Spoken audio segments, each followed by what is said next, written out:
Welcome to The Deciding Point, presented by Hard True, our Cracked Racquets weekly breakdown of the biggest storylines from throughout the tennis world. This week, we answered the question on the minds of every tennis fan. Which players are going to emerge from Wimbledon with the titles, the 2021 event just around the corner? We only had 3 weeks of grass court warm-up events to get acclimated to the surface, but on today's podcast, I want to focus on that question: who are going to emerge with the titles? Talk a little bit about the Olympic Games on the horizon as well. With that in mind, Westhoff, roll the credits. Let's get to today's show.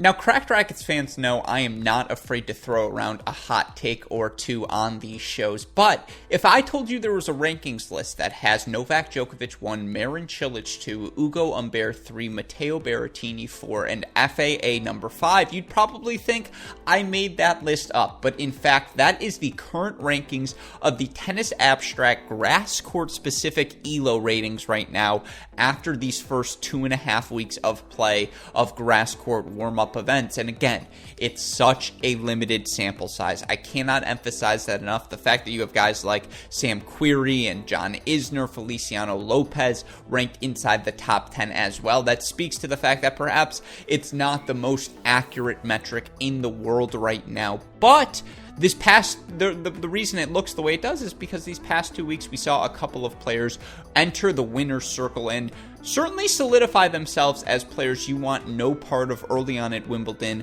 on these grass courts. Let's start with the guy who I have in the second pole position entering this 2021 Wimbledon. And again, the gap between Djokovic and the number 2, 3, any other contender is about as vast as you're going to find at any men's single slam over these past 15 seasons. But the question of, because there is, if Djokovic loses, someone's got to win the event. Who do I think that could be? I think Matteo Berrettini is the guy in that number 2 position. You look at Berrettini, who this past week looked just exceptional in his run to the title at Queen's Club, beats Murray, Evans, de Minaur, Cam Norrie. He also earned a win over Travaglia in that first round match. Just dominated with his first serve, won over 80% of his first serve points for the weekend. Look, the weight of his forehand, his ability to hit that ball inside out, inside in, his comfort level moving forward, his ability to get to the net and be comfortable there, incorporate the drop shots in his game, a little creativity in the outer thirds as well, loves throwing up those lobs as a passing shot, does a good job of also hitting that backhand slice low at the feet. If you try to move forward on it, he has gotten better at his backhand return as well. And he earns another grass court title, as I mentioned, at Queen's Club this past weekend. Look, again, we saw him, in my opinion, test Djokovic as hard as any player tested him at the French Open, and there's a decisiveness to Berrettini. When he plays his best tennis, it doesn't matter what the opponent's doing. He's going to be in the match. He's going to be holding serve, finding himself in a tiebreaker, and then he does have the skill set where it's not as one-dimensional as an Isner, where if you get into a baseline rally, leave a ball short, he's going to wallop a forehand at you, take control of the point. Again, his slice on these grass courts that much more effective. He's gotten better at swinging through, his return on that backhand wing as well, and his movement, his ability to find forehands in general. It's a special trait. You look for him overall, everything trending in the right direction. He's 34-11. He's a top 10 player across every ELO metric. You look for him in grass courts in specific on his career, 18-5. And again, 23 matches, small sample size. The best he's ever done at Wimbledon before round of 16. But a lot of these next geners, outside of maybe Zverev, even Tsitsipas, even Medvedev's played fewer than 30, and, the Rublevs of the world, and all of those others guys you normally would think are in the mix because we don't have Rafael Nadal, and clearly Roger Federer isn't prime Roger Federer right now. I think Berrettini's the best of the rest. He's the guy I would throw in the mix at that number 2 position. And again, to beat Norrie, who is a top 15 ELO player right now, and obviously the rankings, he's not at that metric, but he is inside the top 40 for the first time in his career. He does it across surfaces. He puts so much pressure on you. He doesn't beat himself. He attacks open space. He anticipates well. Doesn't have that overwhelming weapon, but put a lot of pressure on Berrettini, was able to find the Berrettini backhand. It didn't matter. Matteo Berrettini's best was just better than Cam Norrie's, and I think his best is better than a lot of men. I would say perhaps all but 4 or 5 guys on the ATP Tour right now. He's my number 2 guy in that position. Again, he's won a couple of titles now on grass course, and I just think there's a confidence about him, and the fact that he's going to go down swinging. You have to do that against Novak Djokovic. He's in my number 2 slot. Is Hugo Humbert in my top 10? Hard to deny. At this point, again, number 3 as an ELO rating on grass courts feels a bit extreme, but you look for Hugo Humbert in his career, now 14-5 on these grass courts, and he's a guy who at least we've seen in a 4th round of Wimbledon before. He did that in that 2019 season, knocks off FAA, Monfils, and Granollers before losing to Novak Djokovic.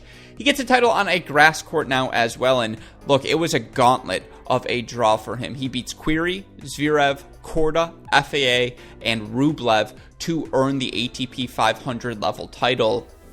That's about as tough as it gets. And you look for Hugo Humbert, who is a top 10 server of the top 50 players on tour now. He's a bottom 10 returner, but that matters a little bit less on grass courts because all you need on grass is the one break of serve and the ability to hold serve routinely. Of course, it is that much harder to break serve on these grass courts.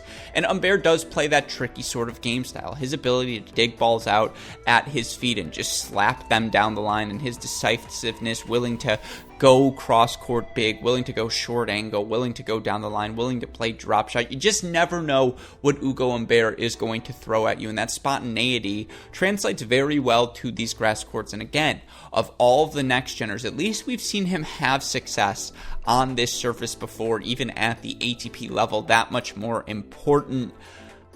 You look at the wins he accumulated. Again, do I think there were a bunch of 3-set matches against Querrey, Zverev, Korda, FAA? All of those are 3-set matches. If it's a best-of-5 format, does he still win those? Tough to say. But he's going to be in a position in every match he plays to at least stick around, and who knows what's going to happen. He's going to be a top 25 seed. You look for him now. He's currently at his new peak ranking of number 25. He definitely, if the draw breaks right, you could see a second week for him, maybe even a quarterfinal slot. That's how open this tournament feels outside of Novak Djokovic.